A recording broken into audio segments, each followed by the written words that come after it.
Shalom, la paracha de cette semaine qu'on va étudier ensemble, Be'ezrat Hashem, parachat Korach. On va parler un peu de la machloket de Korach, la dispute de Korach. On dit que Korach, il a trompé toute la communauté juive en leur disant que lui, il a raison et Moshe Rabbeinu, il a tort. Alors, les gens, ils l'ont cru. Ils ont suivi Korach. La question qu'on demande, Bnei Israël, pendant 40 ans dans le désert, ils ont mangé la manne. Et on sait que la manne dans le désert, on l'a appelée Kezera Agad. Rashi dit, c'est quoi Kezera Agad? Rashi dit comme ça, Shehaman hayam magid ou megale imi atzedek. Que la manne, il dévoilait la vérité. Qui a raison? Qui c'est le juste? Qui c'est le pas juste? Comme on sait dans le Midrash que la manne, elle tombait pour les anashim, pour les gens qui étaient tzadikim, qui étaient justes, à la porte. Les gens qui étaient moyens, au centre. Et ceux qui étaient mécréants, à l'extérieur du camp. Alors on pose la question, si Korach disait au Béné Israël que lui il a raison et que Moshe Rabbeinu a tort, pourquoi les Béné Israël ils n'ont pas vu la manne où elle tombe chez Moshe et chez Korach? Si Korach, la manne elle tombe devant sa maison, ça veut dire que c'est un tzaddik.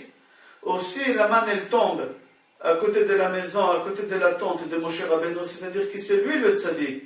Alors on pouvait vérifier chez qui la manne elle tombe le plus proche chez lui à la maison, et par rapport à ça on pouvait juger est-ce que c'est Korach qui a raison ou c'est Moshe Rabbeinu qui a raison.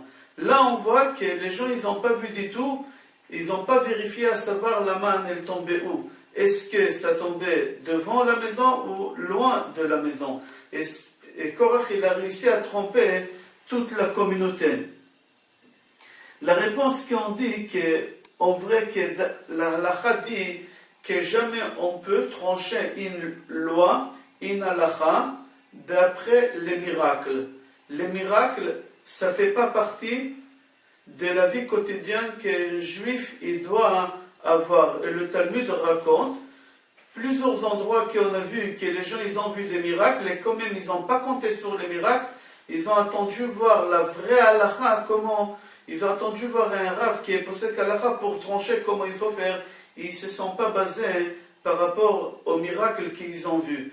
Par exemple, Eliezer, le serviteur d'Abraham, au moment qu'il est parti chercher une femme pour Yitzhak, il a vu chez Rivka que l'eau, elle montait vers elle. Elle n'avait pas besoin d'aller se fatiguer pour puiser l'eau aux profondeurs de ce puits. L'eau, elle montait jusqu'à chez elle. Normalement, Eliezer, il devait dire, c'est une tzadeket cette femme. Puisque c'est une tzadeket, alors elle peut être la femme du fils de mon patron, c'est-à-dire à Yitzhak.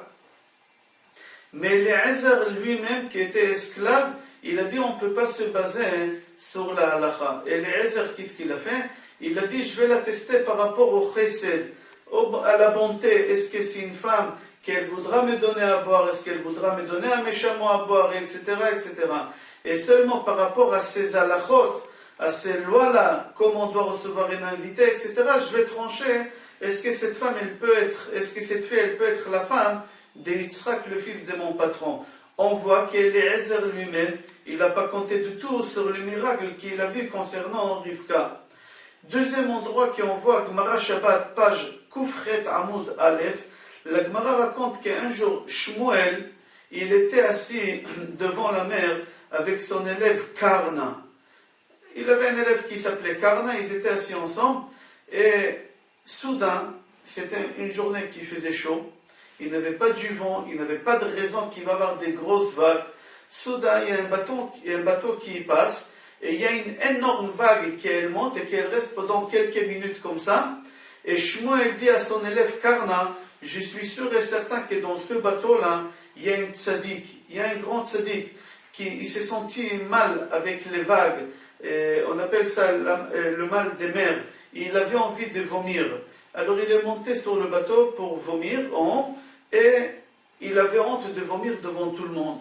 Alors Akadosh Baruch Hu, il lui a fait un miracle, qu'il y a une vague qui s'est formée comme ça et qui peut vomir sans se sentir gêné. Et ça doit être un tzaddik. Alors je te demande d'aller le contrôler. Pose-lui des questions de halachot pour voir si c'est vraiment un vrai tzaddik. Si c'est un vrai tzaddik, tu me le ramènes chez moi à la maison et je vais le guérir de cette maladie de la mer. La Gemara raconte que Karna est parti voir dans ce bateau et il a vu que c'était Rabbi Yehuda Anassi. Et il a commencé à le contrôler. Il a vu que c'était vraiment un Talmid Chacham qui connaissait toute la Torah. Tout de suite, il l'a ramené devant Shmuel. Et la Gemara dit que Shmuel, il a guéri. Qu'est-ce qu'on voit? Que même Shmuel, il n'a pas fait attention au miracle qu'il a eu Rav et dire que c'est un grand tzaddik, etc. On ne se base pas par rapport au miracle, c'est par rapport à la connaissance de la personne. Si la personne a des connaissances énormes dans la Torah, c'est une érudit dans la Torah, c'est quelqu'un qui étudie la plus grande partie de la journée la Torah, alors c'est quelqu'un qu'on peut. Et ici, dans notre paracha, on voit que Korach, on n'a pas vérifié la main où elle tombe. Est-ce que c'était à côté de la maison de sa tante ou loin de sa tante? Ni lui, ni Moshe Rabbeinu. Pourquoi? Parce qu'on ne peut pas compter sur le miracle. Il y a une autre histoire qui est très connue dans Gemara Baba Metzia. Cette histoire, elle s'appelle Tanuro Shel Achnai. Concernant le four avec Rabbi Eliezer Agadol et Rabbi, avec son beau-frère, c'était Rabbi Yoshua. Et là-bas, Rabbi Eliezer, il voulait montrer à tout le monde que lui a raison. Alors il a fait plusieurs miracles. Là-bas, la Gemara, elle raconte qu'il a changé le système de l'eau. Normalement, l'eau, elle tombe vers le bas, et lui, il a demandé que l'eau, elle monte vers le haut. Là-bas, la Gemara raconte aussi que le caroubier, il a fait arracher de sa place, il a fait déplacer Arba Amot. Ou par exemple, les murs de la synagogue, il leur a demandé de tomber, mais ils n'ont pas tombé pour le caveau de Rabbi Yoshua, ils n'ont pas resté droit pour le caveau de Rabbi Eliezer, alors ils ont resté penchés. Pour leur montrer que lui, il a raison, il voulait leur montrer, regardez les miracles que moi je peux faire. Alors la halakha, elle est comme moi. Alors là, Rabbi Yoshua, il s'est levé, et il a dit Torah, lo b'shamayim hi, que la Torah, elle n'est pas dans les cieux, elle est sur terre, et on ne se base pas sur les miracles, et c'est comme ça, c'est passé aussi avec Korach et Moshe Rabbeinu, et c'est pour ça qu'on ne pouvait pas savoir, en réalité, d'après les miracles, qui a raison, d'après la manne, qui a raison. Est-ce que c'est Paro, ou est-ce que c'est Moshe Rabbeinu, ou est-ce que c'est Korach? Il y a un livre qui s'appelle Shevet Moussar. Là-bas, dans ce livre, il parle de cette mauvaise chose qu'on peut avoir chez beaucoup de personnes et qu'on doit travailler sur ça énormément, c'est la dispute. Là-bas, dans Shevet Moussar dit qu'Akadosh Baruch Hu, il n'a pas arrêté la manne de descendre au moment que les Juifs ils ont fait le veau d'or. Même que c'était la faute la plus grande, qu'on dit, il y a une marloquette, il y en a qui disent que c'était la faute des explorateurs. C'est une marloquette dans le Talmud, il y en a qui disent que la plus grosse faute c'était le veau d'or. Le jour que les Juifs ils ont fait le veau d'or, Akadosh Baruch Hu, il n'a pas arrêté la manne. Mais au moment qu'ils ont fait la dispute Korach et toute sa coalition, alors là, ce jour-ci, Akadosh Baruch Hu, il a arrêté la manne. Pourquoi? Pour leur dire, vous êtes en train de faire quelque chose de grave. La dispute, c'est quelque chose que j'aime pas. Alors, je vous fais comprendre que ça peut arrêter la parnassa. La manne, ça représente la parnassa.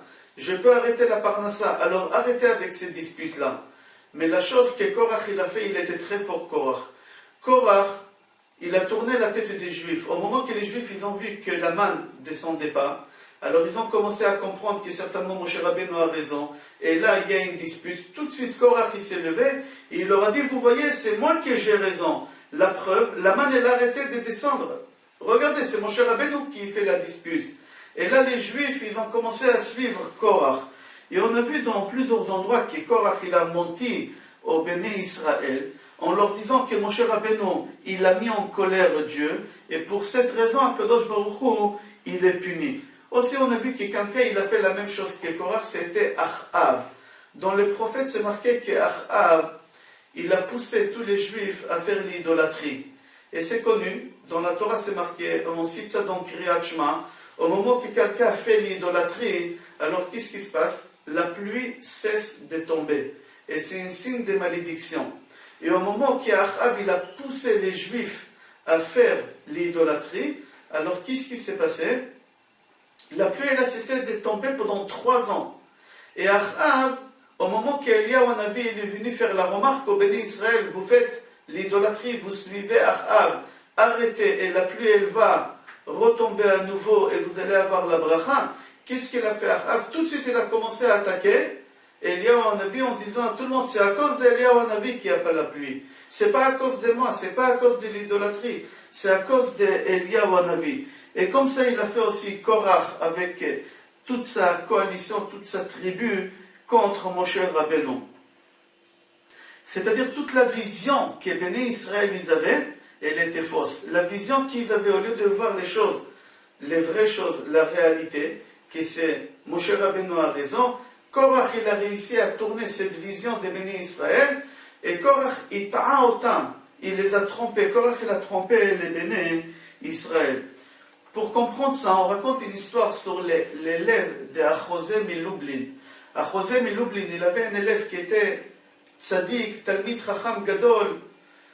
Il était très pauvre. Et un jour, il devait se déplacer d'une ville à l'autre. Et sur la route, il a marché à pied. Il a fait cette route à pied. Et en plein milieu de cette route, il y a une charrette qui passe. Et à l'intérieur, il y avait une femme avec son fils, qu'ils ont accompagné, lui il a accompagné son père, elle son mari, ils l'ont accompagné à l'hôpital parce qu'il était en train de mourir, il était gravement malade.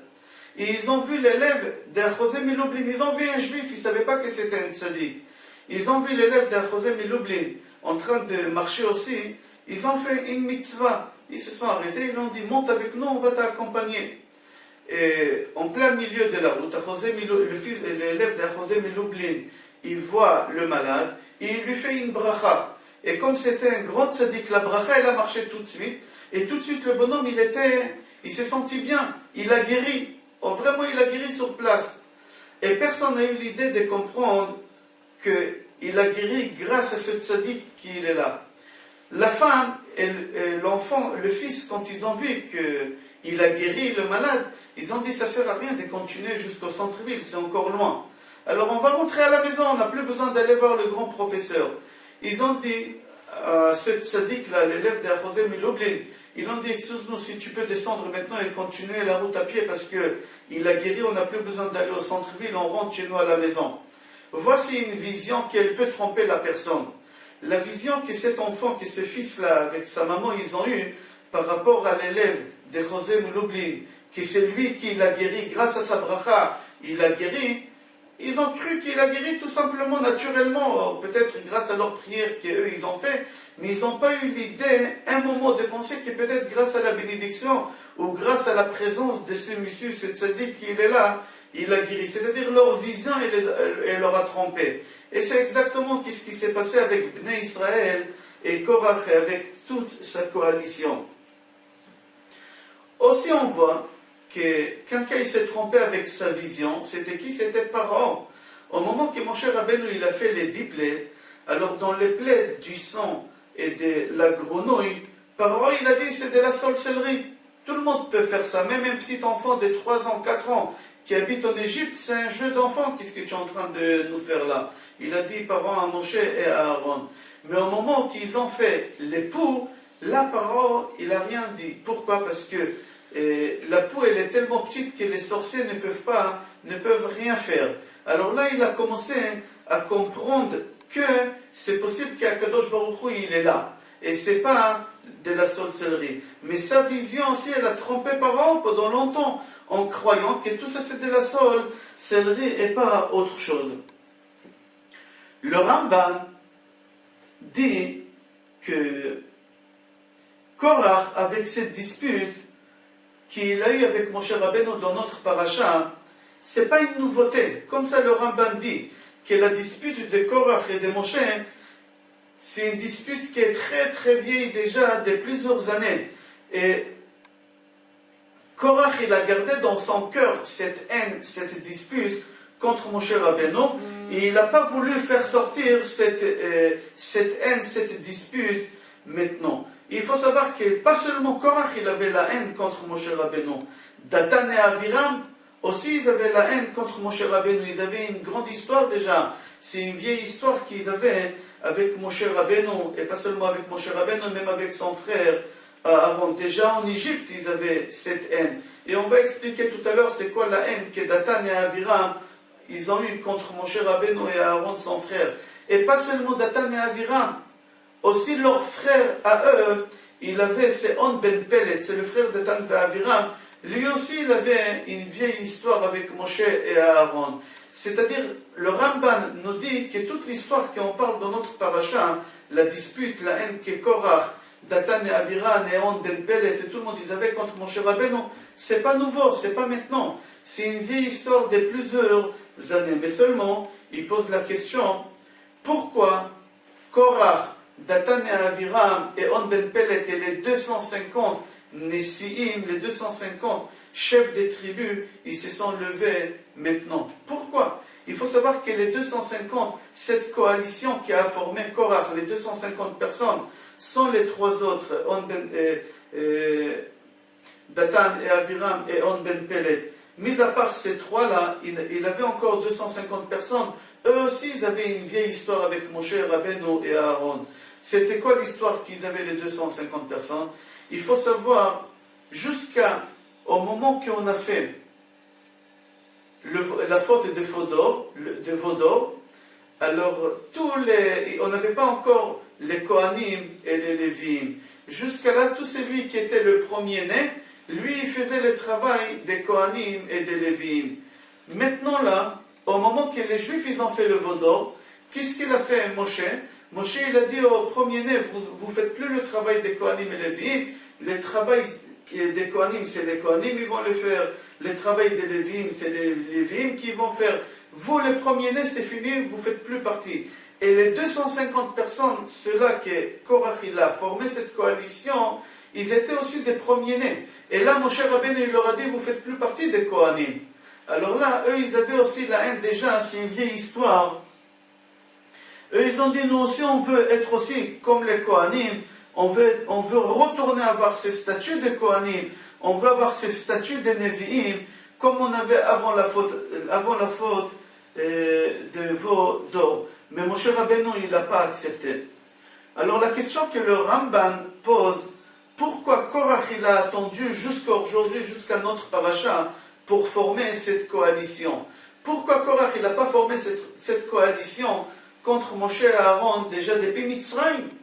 Depuis Mitzrayim, c'est-à-dire On Ben Pelet et Datan et Aviram, ils avaient une vieille histoire qu'on va raconter tout à l'heure.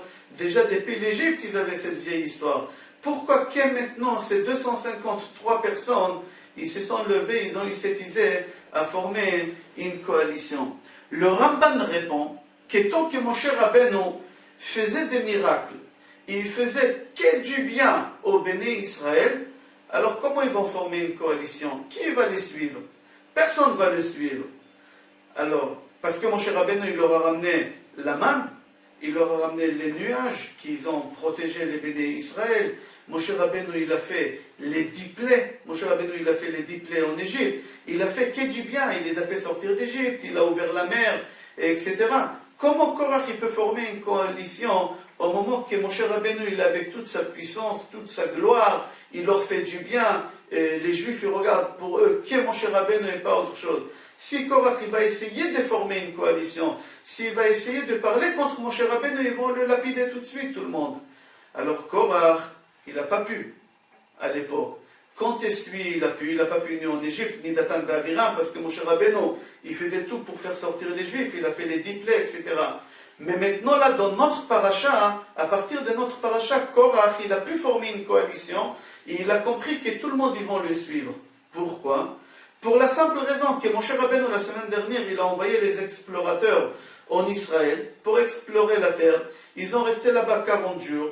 Ils sont revenus d'Israël. Ils ont parlé du mal d'Israël. Ils ont fait la shonara. Akadosh Baruch Hu, il n'a pas aimé ça. Il leur a dit, le même nombre de jours que vous êtes restés en Israël, ça sera le même nombre d'années que vous allez rester dans le désert. Et pas seulement ça, les 600 000 personnes qui étaient à l'époque, de l'âge de 20 ans à 50 ans, ils vont tous mourir dans le désert.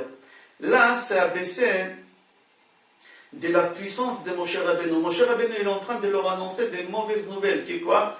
On ne rentre pas en Israël dans 2 jours comme c'était prévu.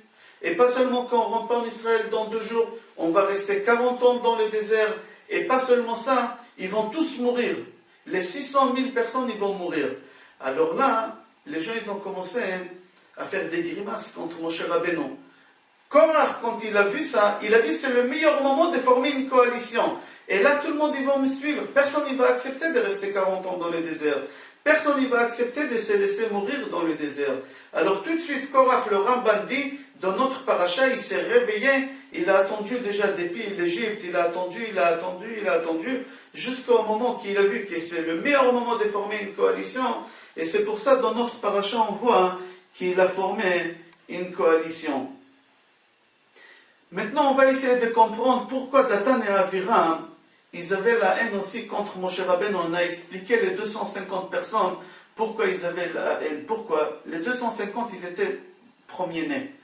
Et jusqu'à la faute des Vodor, on a dit que les premiers-nés, ils faisaient le travail des Kohanim et des Lévi'im. Là, après le Vodor, Moshe Rabbeinu, il a arrêté, il leur a dit, les premiers-nés, vous n'avez plus le droit, c'est que les Lévi'im et les Kohanim qui vont faire le travail. Alors là, les 250, qui étaient aussi Kohanim, mais Moshe Rabbeinu, il les a bannis, ils avaient la haine contre Moshe et Aaron. Les trois personnes,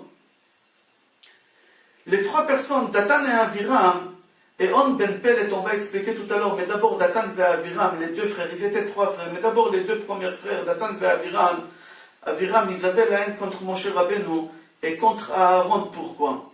Il dit parce qu'en vrai, déjà 80 ans avant, déjà, Datan et Aviram, ils étaient contre Moshe Rabbeinu, ils avaient la haine à Moshe et à Aaron. Pourquoi? Rashi dit tout simplement que Datan et Aviram, ils étaient très très pauvres. Comme Rashi dit, Ki metu kol ha'anashim. Tous les gens, ils sont morts. Mais ils ne sont pas morts. Pourquoi on dit qu'ils sont morts? Rashi dit non, ils ne sont pas morts, ils sont devenus pauvres. Et un pauvre, il est considéré comme un mort. Et c'est pour ça que c'est marqué metu kol ha'anashim. Comme on a vu chez Yaakov, au moment qu'il s'est sauvé d'Esav, Esav, il a envoyé son fils Eliphaz pour aller tuer Yaakov. Yaakov, il a dit à Eliphaz, ne me tue pas, prends tous mes biens, je vais être considéré comme un pauvre. Et un pauvre, il est considéré comme un mort. Et tu dis à ton père que tu m'as tué et tu ne lui mens pas. Ici exactement, Datan et Aviram, ils étaient très très pauvres parce que c'est marqué qui met au kol ha'anashim.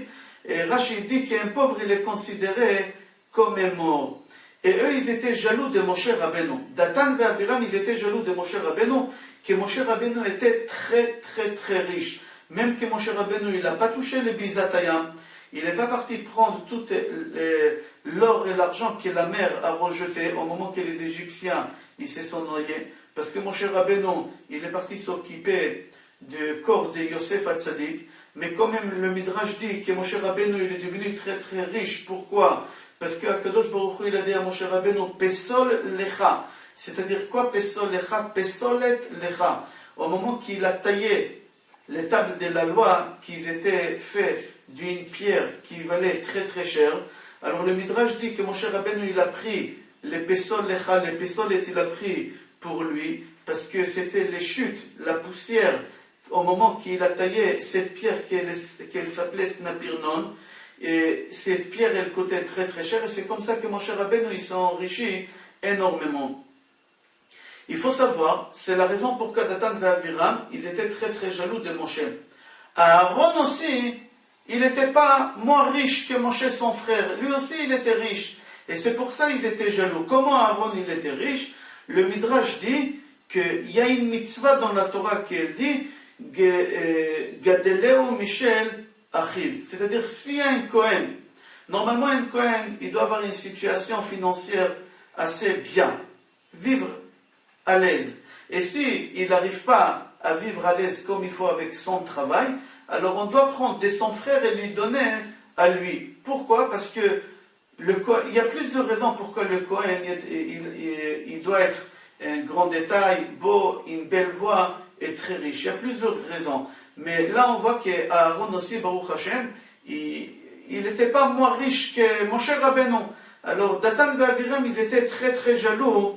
Et c'est pour ça, Datan et Aviram, qu'est-ce qu'ils ont fait? Ils ont été d'accord de monter une coalition avec Korach. La question qu'elle se pose, alors là, on voit que Korach, il a monté une coalition avec qui? Avec Datan et Aviram. On Ben Pelet, mais On Ben Pelet, il s'est retiré, on va voir tout à l'heure. Au dernier moment, il s'est retiré. Mais il y a Korach, Datan et Aviram et les 250 personnes, les 250 Nessi'im. La question qu'elle se pose, venez, on va prendre en image, à l'Assemblée nationale, on aimerait monter une partie des pauvres. On aimerait monter une partie des pauvres, comme il y a des parties des handicapés, il y a une partie des aveugles. On aimerait monter une partie des pauvres à l'Assemblée nationale pour qu'il y ait quelqu'un là-bas qui va nous défendre.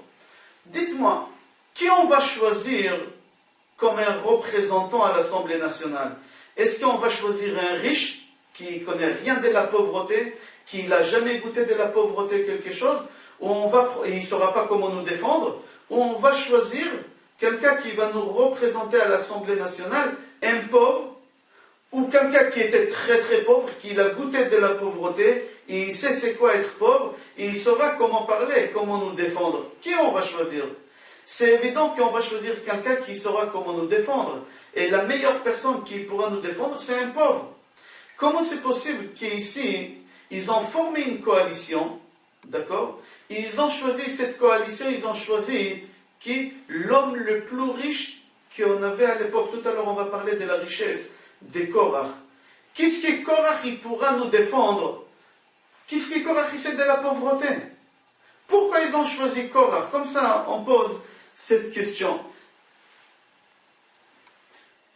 On va répondre tout à l'heure sur cette question. D'abord, on va ramener un midrash qu'un jour Korach, il rentre à la maison, il est parti au Mishkan, et quand il a fini là-bas le travail au Mishkan, Moshe Rabbeinu il était là-bas, Aaron, les Kohanim, les Lévim, ils étaient tous là-bas, et Korach aussi. Korach c'était un Lévi, Korach il était là-bas. Et Korach il rentre chez lui à la maison à midi, mais il avait une tête différente de la veille. Qu'est-ce qui s'est passé? Il rentre, le Midrash dit, il était rasé, il avait les cheveux rasés. Il n'avait pas ni les paupières, ni les sourcils, il n'avait rien, ni barbe, rien du tout, il avait une tête bizarre. Et il rentre chez lui à la maison, et sa femme il lui dit, mais qu'est-ce qui t'arrive? C'est quoi cette tête-là?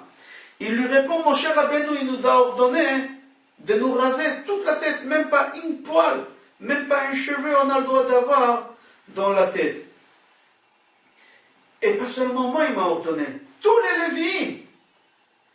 les Lévim, on était 22 300 Lévim, vous allez voir tout à l'heure le Midrash, qu'est-ce qu'il raconte, on était 22 300 Lévim, que mon cher Rabbeinu, il nous a ordonné de faire ça. Sa femme, il lui dit, mais mon cher Rabbeinu, sa femme, elle cherchait toujours la dispute. Alors elle montait la tête de Korach, son mari, contre Moshe et Aaron. Alors sa femme, elle dit à Korach, mais mon cher Rabbeinu, il se moque de vous.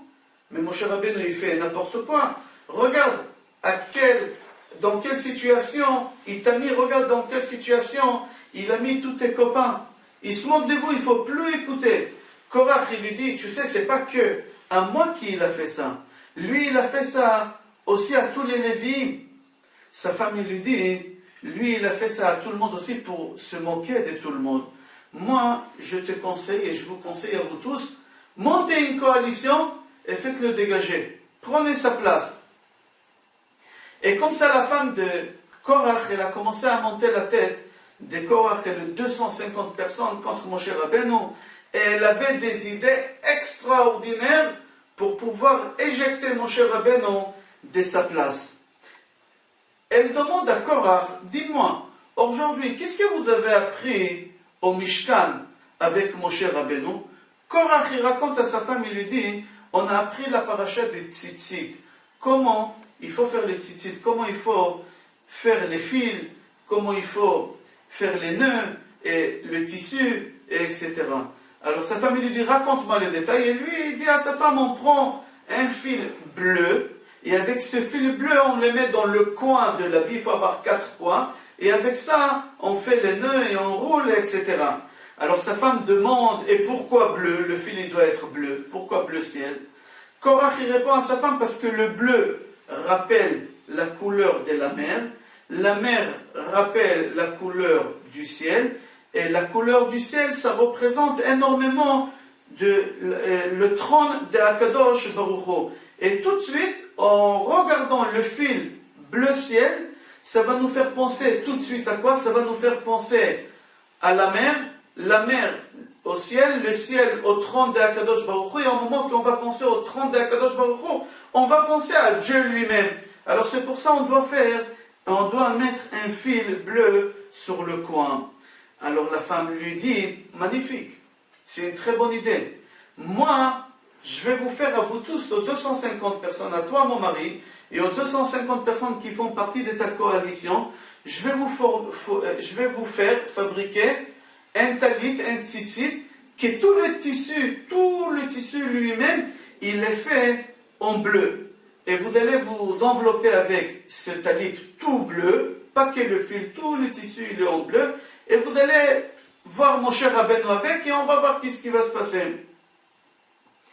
Son mari lui dit d'accord, et elle commence à fabriquer chez elle à la maison 250 tzitziot pour habiller les 250 personnes. Entre-temps, Korach, qu'est-ce qu'il fait? Il va dans le Machane, où il y a tous les juifs, dans le camp là-bas, il est en train de faire là-bas un sketch avec sa tête toute rasée, ni sourcils, et aucun cheveu, aucune poil dans sa tête, et personne, il le reconnaît, ils disent, mais qui tu es? Tu nous dis quelque chose, mais on ne voit pas, dis-nous. Il est en train de faire là-bas un sketch, il leur a fait un cinéma. Il leur dit, regardez qu'est-ce que mon cher Rabbeinu, il m'a fait. Et vous savez, c'est pas que ça qu'est-ce que mon cher Rabbeinu, il nous a fait. Vous savez, Aaron, son frère, qui est vieux, il a 83 ans aujourd'hui, il a pris tous les Lévites, V'voyam manifotam, c'est marqué dans la Torah qu'il faut prendre les Lévites et les jeter en l'air. C'est un travail que le Kohen, Aaron à Kohen, il devait faire. Et vous savez qu'est-ce qu'il a fait Aaron? Il nous a pris comme ça, un par un, il nous a jeté comme ça en l'air, et après il nous a balancé, 22 300 personnes, il nous a fait ça, toute la matinée il nous a fait ça. Mais il est malade ce bonhomme. Et comme ça il est en train de critiquer, de parler de Moshe et d'Aaron pour essayer de former une coalition. On va essayer de s'arrêter 2 minutes et comprendre c'est quoi cette haine que Korach avait contre Moshe et Aaron. Imaginons quelqu'un qui a 83 ans. Est-ce qu'il a la force de lever une valise de 30 kilos ou de 20 kilos ou même de 15 kilos et la jeter en l'air comme ça? 83 ans, c'est vieux. C'est pas possible de faire une chose pareille. C'est très très difficile.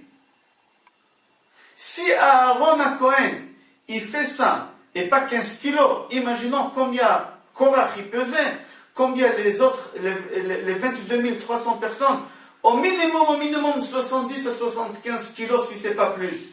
Si Aaron à 83 ans, il arrive à prendre une seule personne à 80 kilos et le balancer comme ça en l'air, imaginons que ce n'est pas une force naturelle. À plus forte raison si c'est 10 000, si c'est 20 000. 22 300 personnes, à Aaron il a pris, voyant Menifotam, il est balancé comme ça dans l'air, comme Akadosh Baruch Hu, il a ordonné. Mais on déduit de là que celui qui veut se moquer de quelqu'un ou de quelque chose, il ne regarde pas le côté miraculeux. Il ne regarde pas cette force surnaturelle qu'Aaron il avait pour pouvoir faire une chose pareille. Lui, il voit que le côté haineux, à se moquer et à rigoler et à rabaisser. C'est exactement ce qu'il a fait Korach. Venez, on va revenir à la maison de Korach. Sa femme, on a dit, elle est en train de faire les 250 tzitziot bleus. Et la femme de Korach, elle finit, et elle dit à Korach, appelle-moi les 250 personnes, et elle donne à chacun une tzitzit, 250 personnes, plus Korach 251, plus Datan Ve'aviram 253, on Benpelet, il s'est retiré entre-temps, ils s'habillent en tissu bleu, en tzitzit bleu à 4 coins, et ils vont voir Moshe Rabbeinu. Ils disent à Moshe Rabbeinu, Shalom Aleichem, bonjour monsieur Moshe. Et Moshe Rabbeinu, il leur dit, Shalom, Alechem Shalom. Et ils lui disent, Moshe, on a une question à te demander. Une question halachique. Qu'est-ce qu'elle veut dire la halakha si un homme, il est habillé avec un tissu tout bleu? Pas un fil bleu, comme tu nous as appris hier, mais tout le tissu, il est bleu. Est-ce que quand même on doit rajouter un fil bleu? Moshe Rabbeinu, il leur a dit oui. Akadosh Baruch Hu, il a dit qu'il faut mettre un fil bleu parce que ça rappelle la mer, elle rappelle les cieux rappellent le trône d'Akadosh Baruch Hu, et là on pense à Hachem. Alors eux, ils ont dit à Moshe Rabbeinu, mais tu es un imbécile toi, Moshe. Si un fil, il nous rappelle la mer, elle nous rappelle le ciel, etc., alors à plus forte raison qu'un tissu entier tout bleu, il peut nous faire rappeler la mer, puisqu'on a besoin d'un fil. Ils ont commencé à agresser Moshe Rabbeinu.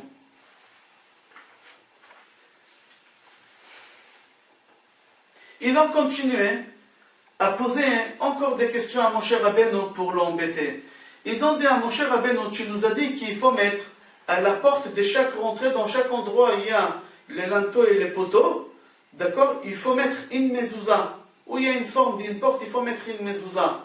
On a une question à te demander. Si dans cette chambre où tu nous dis qu'il faut mettre une mezouza, il y a un Sefer Torah, ou plus encore, il y a le Sefer Torah, et encore, il y a la Bible, il y a le Talmud, il y a les Mishnayot, il y a tout dedans, toute la Torah dedans.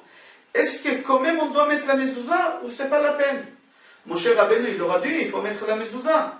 Il n'y a pas de rapport entre le Sefer Torah qu'il y a dans la chambre et tous les livres de Torah qu'il y a dans la chambre. Il faut mettre une mezouza à la rentrée.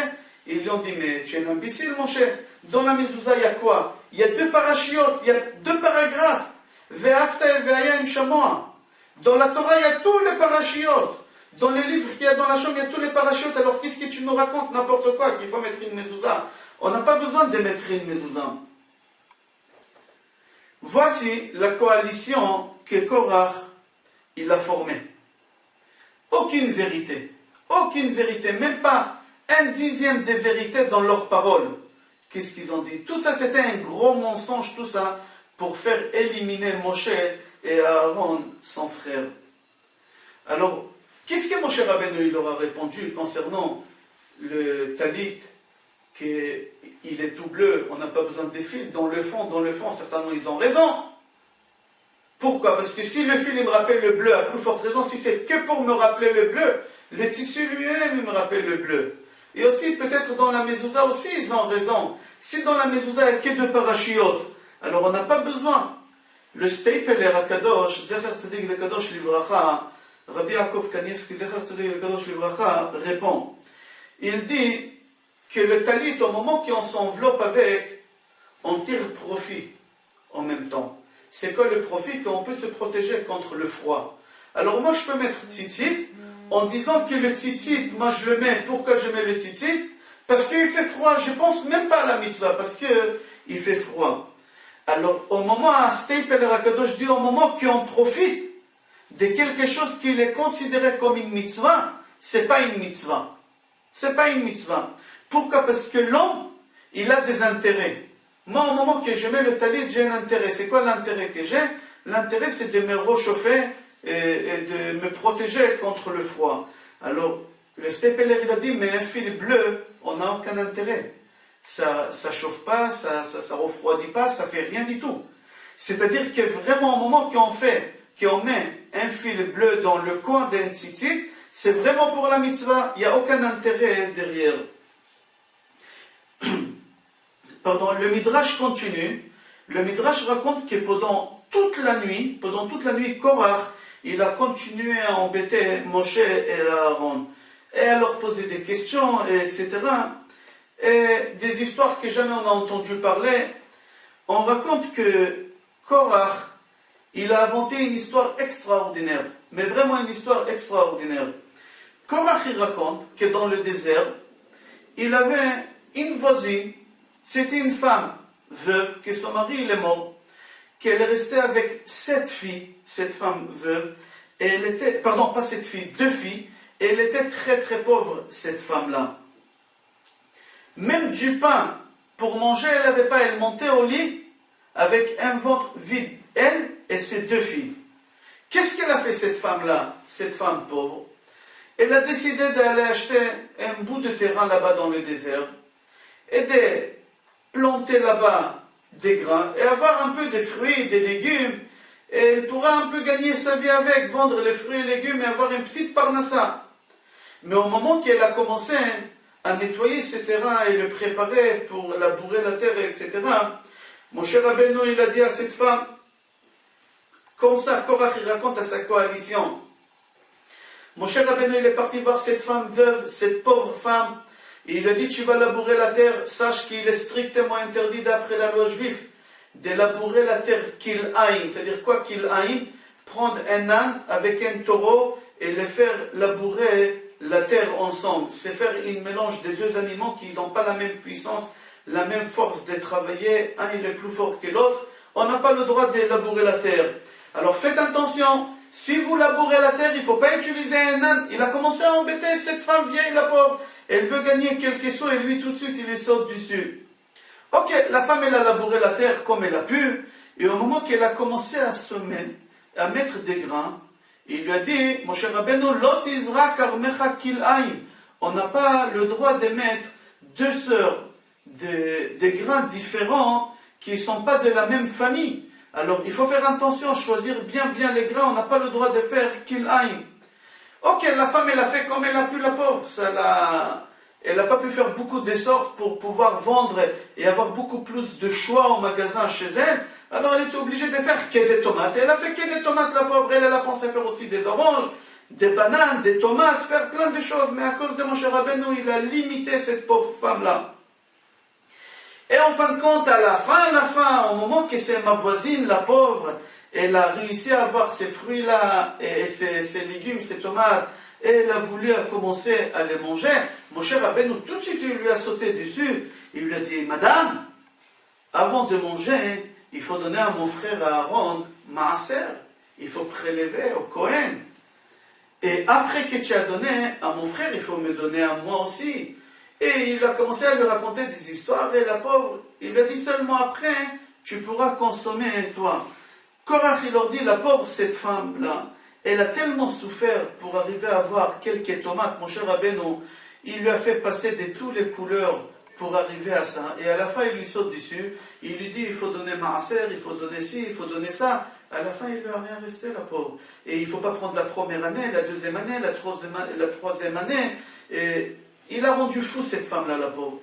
Qu'est-ce qu'elle a décidé, cette femme? Elle a dit, puisque c'est compliqué d'avoir des fruits, alors je vais vendre le terrain et je vais aller acheter avec cet argent une chèvre. Et avec cette chèvre, je vais tendre cette chèvre-là et je vais faire un peu des habits à mes filles et le lait. Et on va voir comment je vais me débrouiller. Elle vend son terrain et elle a réussi à acheter 2 chèvres. Et elle a décidé de tondre et prendre tout ça pour faire des pulls à ses enfants, à ses filles, parce qu'ils avaient très froid dans le désert, très froid dans le désert. Et elle voulait qu'ils auront un peu chaud. Alors, au moment qu'elle a voulu tendre, tout de suite, mon cher Rabbeinu, il lui a sauté dessus. Il lui a dit, tu sais, Aaron, mon frère, c'est le Kohen. Et c'est marqué dans la Torah, Reshit Hagez, Titen la Kohen, que la première tente que tu fais, tu dois la donner à Kohen, alors c'est pas pour toi. Tes filles vont souffrir de froid encore dans le désert. Ok, la pauvre. Quelques temps après, une de ces 2 chèvres-là elle fait naître un petit bébé. Et tout de suite, Aaron à Cohen, il saute dessus, il lui dit, écoute, tous les premiers-nés, ça m'appartient à moi. Je suis Cohen, je prends tous les premiers-nés. La pauvre, cette femme veuve, ma voisine, qui toujours, elle dormait avec un ventre vide, elle n'avait pas la main pour manger là-bas dans le désert. D'accord, elle a décidé de tuer ces 2 chèvres-là. Qu'est-ce que je peux faire? Dès que je veux faire quelque chose, on me saute, on me prend. Elle a décidé d'égorger ces 2 chèvres. Et tout de suite, dès qu'elle a commencé à égorger, Aaron demande, sépare, c'est marqué dans la Torah, que Zroa, les Chayaim, qu'il faut donner les cuisses, les reins, les joues, il faut donner au Kohen. Alors tu me donnes les cuisses, les joues et les reins, c'est à moi. C'est Matana la Kohen. Elle s'énerve. Qu'est-ce qu'elle fait, ma voisine? Elle dit, ben, si c'est comme ça, vous ne me laissez pas vivre ni les légumes, ni les fruits, ni les chèvres, ni la tente, tout pour vous, vous prenez. Alors je jure que tout ce qu'il y a ici, c'est pour Dieu. Tout ça, c'est pour Dieu. Comme ça, ni vous, ni moi. Comme ça, Korach, il raconte. Alors Aaron à Cohen, il dit, ben, si tu as tout donné à Cohen, alors maintenant je te prends tout. Pourquoi? Parce que moi je suis le Cohen. Et c'est moi que je représente Dieu. Alors maintenant, toi, tu n'auras rien du tout. Tout est à moi. Comme ça, Aaron, il lui a dit, c'est marqué dans la Torah, Kol cherem asher yecheram, la Cohen, c'est le Cohen qui doit prendre. Korach, il raconte, à la fin, ma voisine, la pauvre, elle meurt de faim. Elle est montée au lit sans manger, et elle ne s'est plus levée le matin avec un ventre gonflé comme ça d'air. Elle est morte, cette femme. Il commence à crier devant toute sa coalition sur Moshe et Aaron, vous êtes des pourritures, vous êtes des malhonnêtes, il faut que vous quittez votre place, il faut laisser la place aux autres, aux gens qui sont capables, pas des gens... Comme ça, il a commencé à crier. Ok, sur cette histoire, ce midrash que je viens de raconter, il y a quelques questions, certainement vous avez imaginé avec tous les grimaces que j'ai fait, il y a des questions, et on va essayer de comprendre ensemble quelle dispute il a cherché Korach. Tout d'abord, d'où Korach il a trouvé cette femme vieille, veuve, pauvre dans le désert. Qui était pauvre dans le désert? Est-ce qu'on a entendu parler d'un pauvre? Puisqu'on sait qu'au moment qu'on est sorti d'Égypte, on a pris des Égyptiens, qu'est-ce qu'on a pu d'Égypte? Et Bizatayam, sur la mer, on a pris encore plusieurs fois plus que ce qu'on a pris en Égypte. Tout le monde. Tout le monde. Dans le Midrash, c'est marqué qu'il n'y a pas une famille qui a quitté, ça n'existe pas une famille qui ont quitté Égypte, 170 chameaux remplis de tous les biens qu'il y avait en Égypte. C'est bizarre cette femme-là, d'où elle sort? Deuxième chose, si tu dis qu'elle est montée au lit avec un ventre vide, mais on avait la manne, que tout le monde ils ont eu, avec une abondance extraordinaire. Qu'est-ce que tu racontes?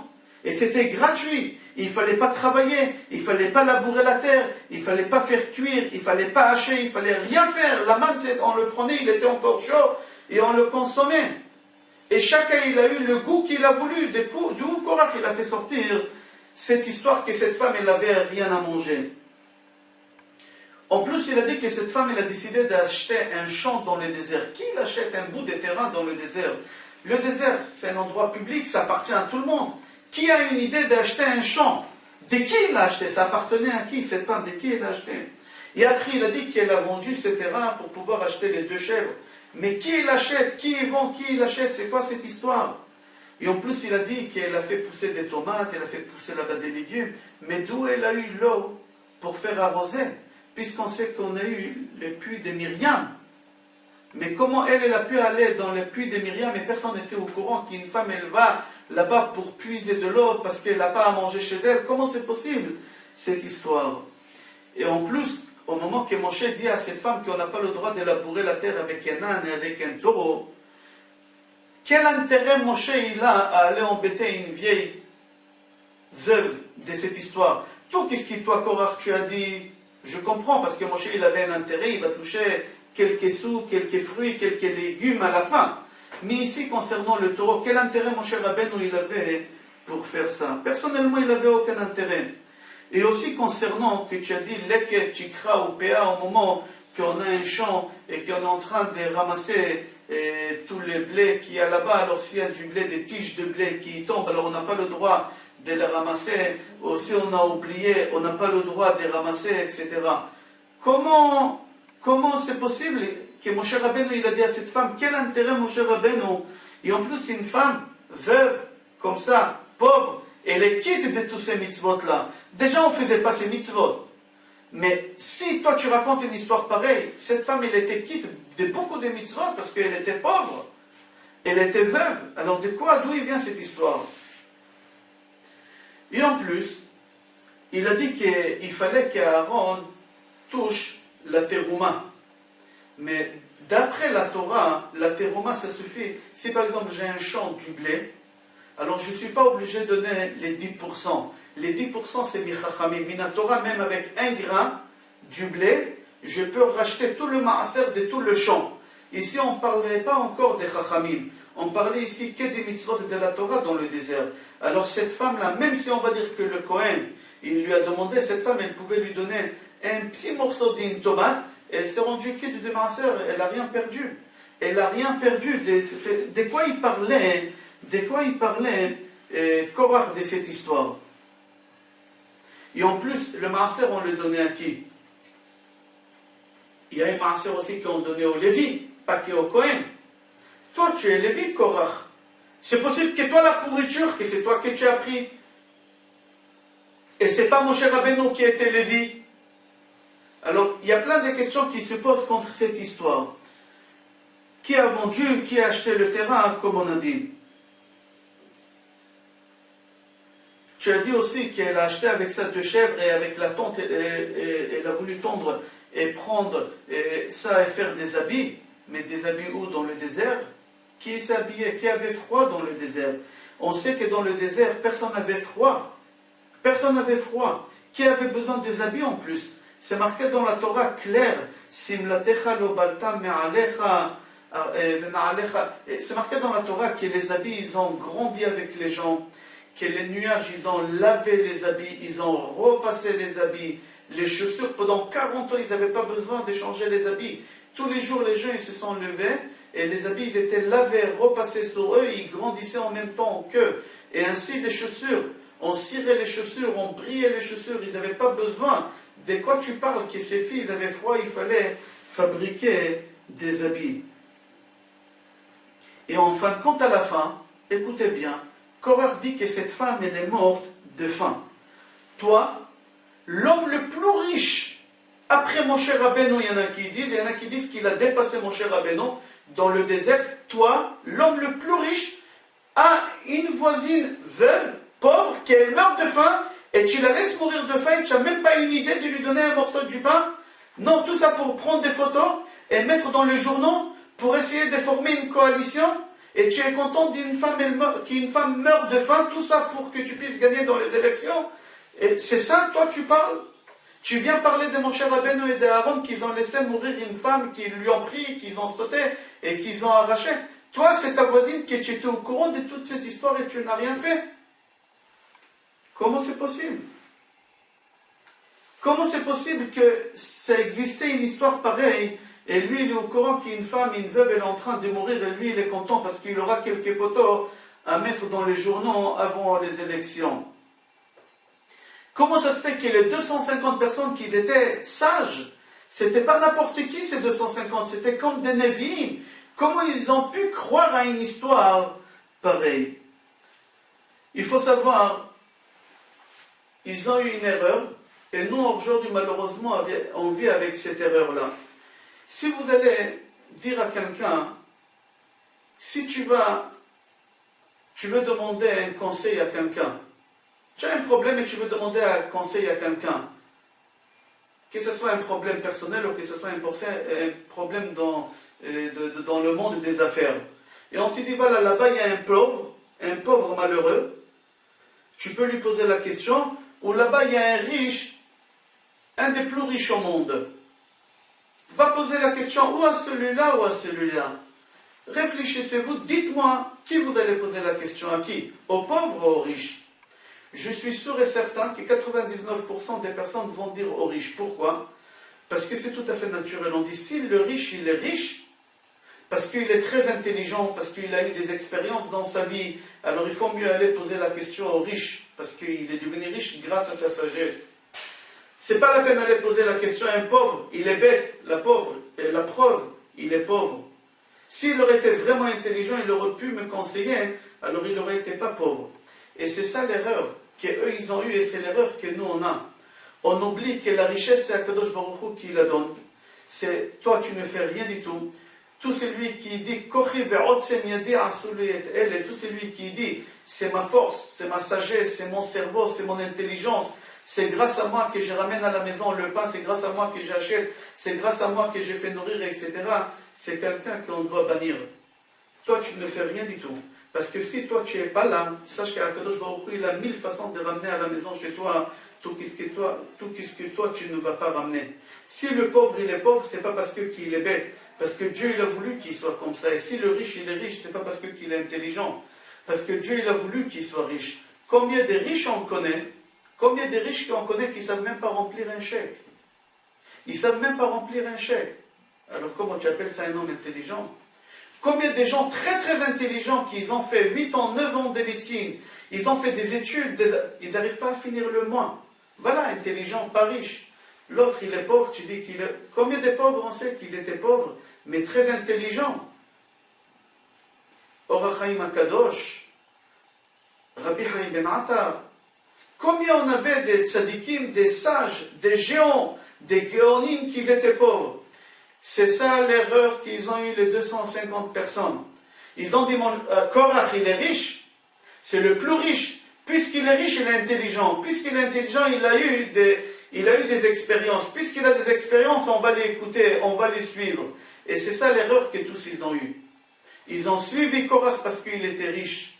Et c'est comme ça qu'il les a induits en erreur. Rashi, dans notre paracha, Perek Tet Zayin, Pasuk Zayin dit Korach piqué achaya, ou mara'a lishtut zo. Korach, il était très très intelligent. Comment il a fait des bêtises, des erreurs aussi grosses comme ça? Bon, d'accord, la jalousie, tout ce que tu veux, mais quand même, après tout, tu es quelqu'un d'intelligent, comment tu as pu faire ça? Rashi répond Ra'a shalshelet gdola yotzet mimeno, Shmuel sheshakul ke Moshe ve Aaron. Il a vu que de lui, il va sortir quelqu'un qui est l'équivalent de Moshe et Aaron réunis. Moshe et Aaron bechoanav ou Shmuel bekor eshemo. Shmuel, son arrière-petit-fils de Korach, il avait le même poids que Moshe et Aaron réunis. Alors, Korach, il s'est enduit à l'erreur aussi avec cette prophétie que lui, il a eue, que de lui, Shmuel, il va sortir. Il a dit, si Shmuel, qu'il est plus fort et plus grand que Moshe et Aaron réunis, sort de moi, c'est-à-dire que c'est à moi de prendre la décision. C'est moi que je dois être ici le patron, c'est moi que je dois être ici le président. D'accord, là on a répondu l'erreur que Korach a eue. Mais l'erreur de Datan et Aviram, c'était quoi? Pourquoi? Quelle erreur ils ont eu Datan et Aviram? Korach, il a eu l'erreur qu'il a cru que Shmuel il sort de lui. Datan et Aviram aussi, ils ont eu une erreur. Quelle erreur ils ont eu? Il faut savoir, au moment que Moshe, il a fait sortir les béné Israël, ils sont arrivés devant la mer, et Akadosh Baruch Hu, il a ouvert la mer en 2 ou en 12, d'après les Midrashim, ils ont traversé. Il y a 2 personnes qui sont restées en Égypte, ils n'ont pas sorti. C'est marqué là-bas, dans la paracha Beshalach, que Paro a demandé aux béné Israël en Égypte, est-ce que les Juifs ils vont revenir? Mais quel béné Israël? Tous ils sont partis. Le Midrash dit non, il y a 2 personnes qui n'ont pas voulu sortir d'Égypte, ils n'ont pas voulu suivre Moshe et Aaron. Ils étaient jaloux. C'est qui ces 2 personnes-là? C'est Datan et Aviram. Datan et Aviram, ils étaient en Égypte. C'est à eux qu'on dit, Paro il a demandé au béné Israël.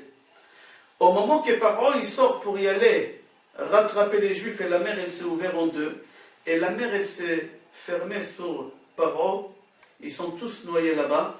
Il y a Datan et Aviram qui arrivent devant la mer, veulent traverser, mais ils ne peuvent pas traverser. La mer elle s'est enfermée, Moshe et béné Israël ils sont déjà à l'autre côté. Akadosh Baruch Hu il a fait un miracle, il a ouvert la mer pour Datan et Aviram pour qu'ils puissent traverser la mer. C'est ça qui a induit en erreur Datan et Aviram.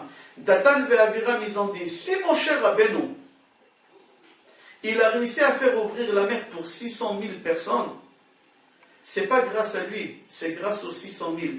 Nous, on n'est que 2, et on a réussi à ouvrir la mer. Et Dieu, il nous a ouvert la mer. C'est-à-dire que nous, on dépasse le niveau des 600 000 personnes, et de Moshe Rabbeinu, et d'Aaron, etc. C'est ça l'erreur qu'ils ont eue, comme lui, il a eu Korach par rapport à Shmuel. Maintenant, pourquoi Kadosh Baruch Hu, il aura fait ce miracle individuel? Qu'est pour eux, il a ouvert? Parce qu'Akadosh Baruch Hu, il pense pas comme nous, on pense. La pensée de l'homme, ce n'est pas les mêmes pensées qu'Akadosh Baruch Hu. Le savoir d'Akadosh Baruch Hu, ce n'est pas le même savoir que nous. Si nous on dit, si Akadosh Baruch Hu sait qu'est-ce qu'on va faire, alors le libre arbitre, il est où? Oui, Dieu, il sait qu'est-ce que tu vas faire, mais le savoir de Dieu, ce n'est pas le même savoir que nous. Alors tu ne peux pas comprendre c'est quoi le libre arbitre, c'est quoi le savoir de Akadosh Baruch Hu. Maintenant, Akadosh Baruch Hu, il a fait ce miracle à eux. Pourquoi? Parce qu'Akadosh Baruch Hu, il a voulu que ces deux personnes aident Korach à former cette coalition. C'est-à-dire, Dieu, il avait un intérêt d'ouvrir la mer pour Datan et Aviram. Il n'a pas ouvert la mer pour eux deux. Eux, ils ont cru, c'est pour nous, ils ont cru que pour nous deux, Dieu, il a ouvert la mer en deux. Mais c'était ça, l'erreur qu'ils avaient, Datan et Aviram. Akadosh Baruch Hu, il a voulu que Datan et Aviram traversent et arrivent chez Korach. Ils vont former avec lui cette coalition et qu'ils vont s'enterrer avec Korach au moment qu'Akadosh Baruch Hu, il a ouvert la terre. Le but de Akadosh Baruch Hu dans tout ça, qu'est-ce qu'il a fait? C'est pour qu'ils soient enterrés, ces deux-là, avec Korach et toute sa coalition. C'est marqué, Vayakumu lifnei Moshe anashim, mibnei Israël 50 ou 200 nesiei eda. La question qu'elle se pose est comme ça. Dans ce passage qu'on voit que devant Moshe Rabbeinu, il s'est formé une coalition. Des gens, Anashim, c'est qui? C'est Datan, Aviram, On Ben Pelet, après On Ben Pelet, il s'est retiré, on va expliquer tout à l'heure. Et les 250 personnes, ils se sont levés contre Moshe Rabbeinu. La question qu'on se pose, si Chas Veshalom, quelqu'un doit passer une opération grave, et les médecins disent à cette personne qui doit passer cette opération qu'il a 20% de chances de rester en vie avec cette opération. S'ils vont lui faire cette opération, il va vivre, il a 20% de chances de rester vivant. Ce bonhomme-là, il ne va pas prendre le risque de faire cette opération.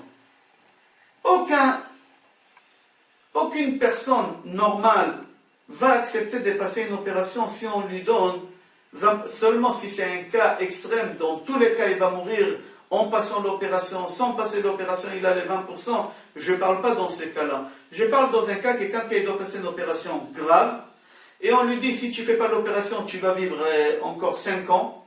Si tu vas passer l'opération et ça va réussir, tu vas vivre 10 ans, mais sache qu'il y a 20% seulement de chances que tu vas rester vivant. Aucune personne va accepter de passer une opération comme ça.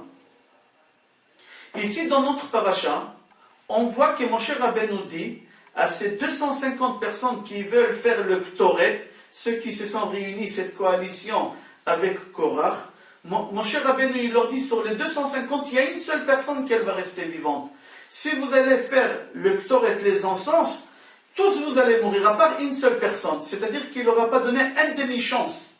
Pas 20% des chances que les médecins ils ont donné aux malades, qu'on a dit que personne ne va accepter. Ici, Moshe Rabbeinu leur dit, une demi-chance vous avez. Sur les 250 personnes, il y a une seule personne qui va rester vivante. Et quand même tous, ils ont suivi Korach, ils ont fait les encens, le Ktoret, etc. Ils sont tous morts. Comment ça se fait des gens aussi intelligents, aussi sages, ils ont accepté de prendre ce risque et de mourir avec 1,5%.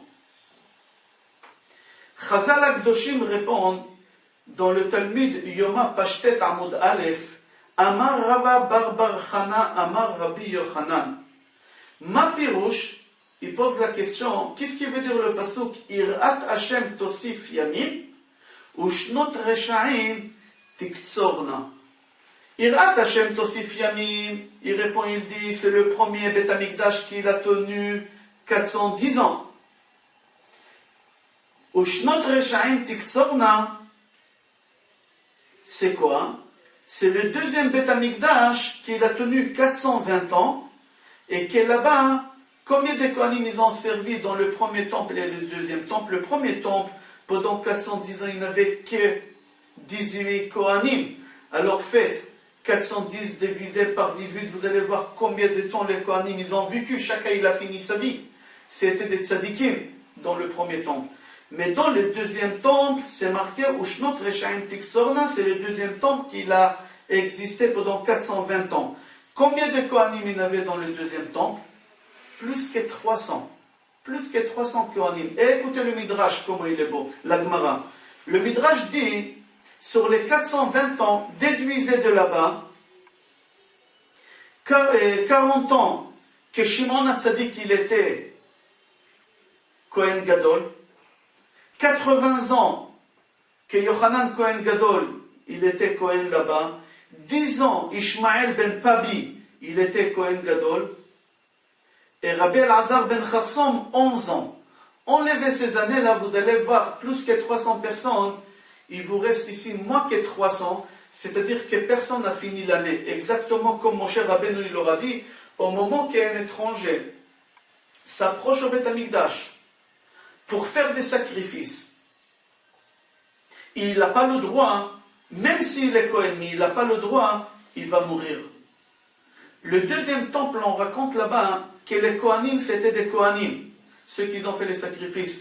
Tzadikim, c'était des Tzadikim. Seulement, ils ont acheté chez les Romains le droit d'aller faire le Ktoret. On leur a dit, vous allez mourir. Vous allez mourir. Le Midrash dit, au moment que le Kohen s'approchait pour faire le Ktoret, celui qui a payé, qui n'avait pas le droit, il y a un ange qui venait, qui le poussait, et il mourait. Comment ça se fait que 250 personnes, d'accord, 250 personnes comme ça, 300 personnes comme ça, chaque année, ils savent qu'ils vont mourir, et quand même ils prennent les risques, ils continuent. Comment ça se fait? Vous êtes des gens sadikim, vous êtes des kohanim, vous êtes des gens sages. À l'époque du deuxième temple, on vous dit que Kolazara Karev Yumat, chaque étranger qui va s'approcher pour faire le Ktoret, il va mourir, et quand même ils vont. S'il y a pendant 2 ans, 3 ans derrière moi, toutes les personnes ils sont morts, moi je ne prends pas le risque. J'ai dit non, il y a 3-4 personnes qui sont morts derrière moi, alors moi je ne veux pas être le 4e ou le 5e. Là ce n'était pas le 4e ou le 5e, c'était le 10e, le 100e, ils étaient 300, plus que 300. Comment ça se fait qu'ils ont accepté? Pour la simple raison, c'est exactement les 250 personnes qui étaient à l'époque aussi de Korach, la Gemara dit. S'approcher d'Akadosh Baruch Hu, c'était tellement un grand plaisir pour eux. Au moment qu'on faisait le Ktoret, on rentrait au Beth Amikdash, on rentrait au Mishkan. Et au moment qu'on rentrait au Mishkan, on s'est approché d'Akadosh Baruch Hu très très proche. Et c'était tellement un grand plaisir et tellement un grand désir que ces Kohanim, ils ont dit, c'est pas grave, même si on a un plaisir d'une seconde d'être proche d'Akadosh Baruch Hu, et l'ange il va nous tuer après, c'est pas grave. Au moins j'ai vu cet instant de plaisir d'être à côté d'Akadosh Baruch Hu, c'est pas grave. C'est pas grave, j'accepte. Et c'est comme ça les 300 personnes, ils sont morts à l'époque du deuxième Beth Amikdash. Et c'est comme ça les 250 personnes à l'époque de Moshe Rabbeinu, ils ont fait les encens, même qu'ils ont su, Moshe il leur a dit, il y a une seule personne qui elle va vivre. Mais c'est pas grave, on va mourir, on sait qu'on va mourir aujourd'hui. Mais au moins, j'ai une seconde que je m'approche à Akadosh Baruch Hu, c'est tellement un grand plaisir pour moi, alors on est d'accord. Comme c'est marqué là-bas, Yaakov Avinu il a dit, Amuta apam achre reoti et panecha ki odecha chai.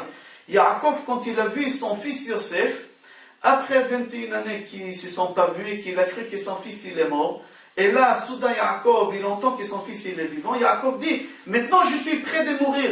J'ai tellement plaisir de te voir à côté de moi que je suis d'accord de mourir maintenant, je suis prêt de mourir. C'est exactement ce qu'ils ont fait, tous ces Kohanim-là. Les 250 personnes aussi, chez Korach, ils ont fait la même chose. Même que mon cher Rabbeinu, ils ont dit, ça vaut le coup de mourir, mais seulement faire le Ktoret et être à côté d'Akadosh Baruch Hu. Ils ont dit comme ça, Ribono Shel Olam, les maîtres du monde, nous on veut être Kohanim, mais pas n'importe quel Kohanim, Kohanim Gdolim, ceux qui rentrent au Kodesh HaKodashim. On veut te servir l'ifnaï ve l'ifnim, c'est-à-dire à l'intérieur, au sein des saints. Et sinon, on préfère mourir. Comme ça ils ont dit. Ve'im lo en ta'am b'chaim. On n'a pas un goût de rester en vie, on préfère mourir. Alors, si une seule fois et une seconde on aura ce plaisir, on est d'accord de mourir. Ça vaut le coup de mourir. Et c'est pour ça, eux, ils ont pris ce danger de mourir ou de rester vivant. C'était un danger, ils ne savaient pas, j'appelle pas ça un risque. Pourquoi? Le risque, c'est autre chose de se mettre en danger. Korach, il n'a pris aucun risque. Il n'a pris aucun risque. Pourquoi? Lui, il a pris un seul risque. Au cas que les 250 vont mourir, il va avoir 250 veuves et quelques milliers des orphelins, ou quelques centaines des orphelins. C'est-à-dire que Korach, avec sa méchanceté, avec toutes ces... Il est devenu aveugle. L'honneur, il l'a rendu aveugle. La jalousie, il l'a rendu aveugle. Il était d'accord de mettre en danger, de mettre en risque et en péril la vie des centaines de personnes pour un seul but. Quoi? C'est atteindre au kavod, avoir le kavod. Comme on dit, Akin'a ve'ata'ava ve'akavod, motsi'im et ha'adam min ha'olam, mida'ato ou mida'at kono. Que la jalousie, l'honneur et l'envie, le désir, font sortir l'homme de ce monde-là et du monde futur. Chachamim, dans la Gemara Sanhedrin, page Kuf Yud Aleph, Amud Aleph raconte que Korach, il était tellement riche, la Gemara raconte, qu'il avait 300 ânesses blanches. Il était blanche. Que chaque ânesse, elle avait sur elle des centaines de clés des coffres forts que lui, il avait. C'est-à-dire les 300 ânesses, il ne portait pas sa richesse. Il portait les clés de ses coffres forts. 300 ânesses blanches, comme ça la Gemara dit.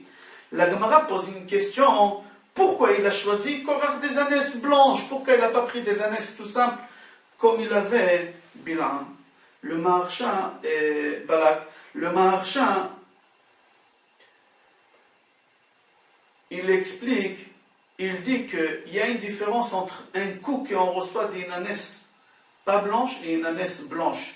Une ânesse blanche, quand elle donne un coup à quelqu'un, il meurt tout de suite. Personne il arrive à tenir après un coup qui est une ânesse blanche. C'est-à-dire, Korach, il était tellement méchant qu'il était d'accord de tuer quelqu'un s'il s'approche à ses ânesses à voler quelque chose.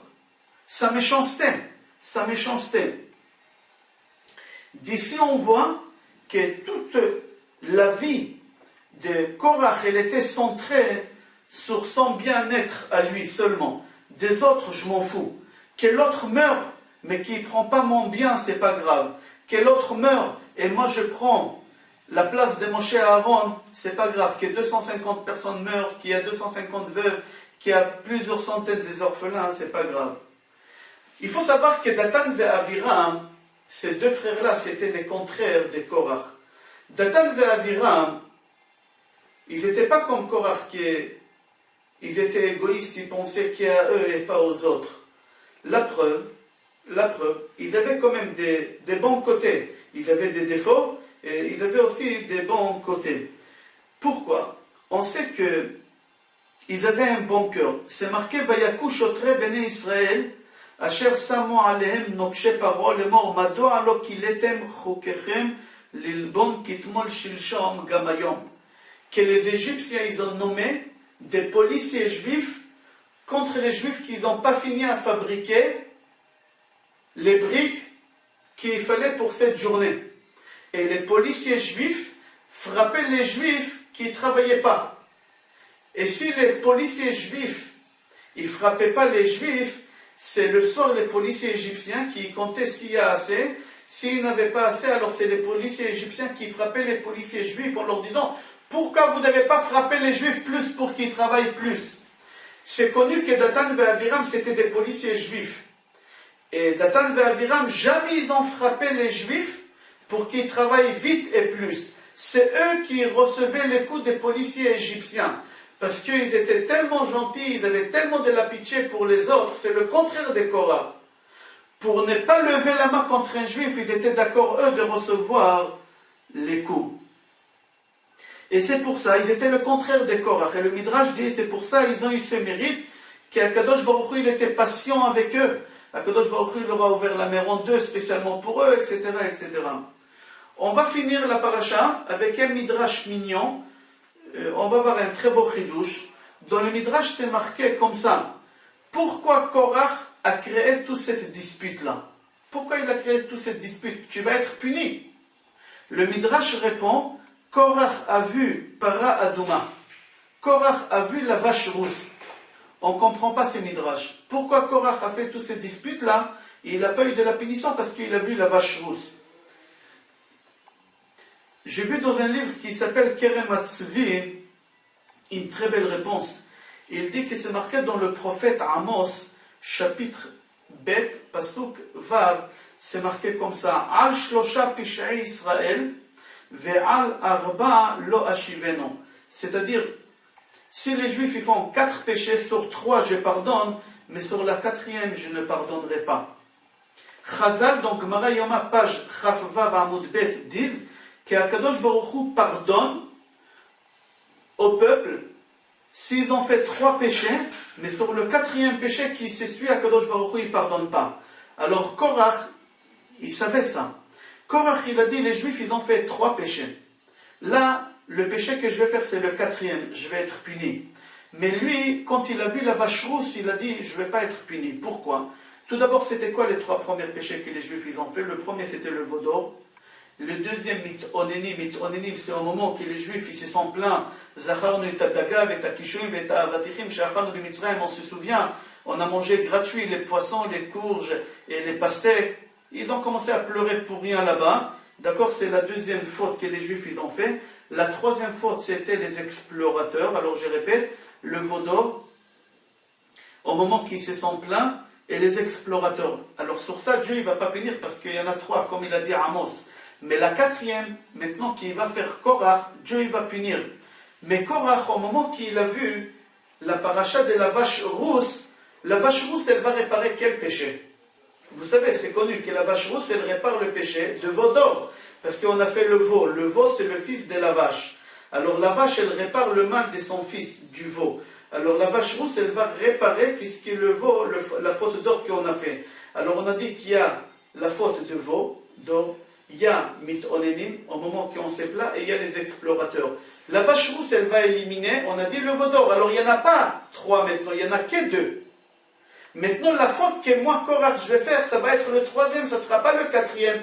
Alors je ne serai pas puni. C'est pour ça que Korach, il est rentré dans la dispute. Il a dit la punition, on n'aura jamais.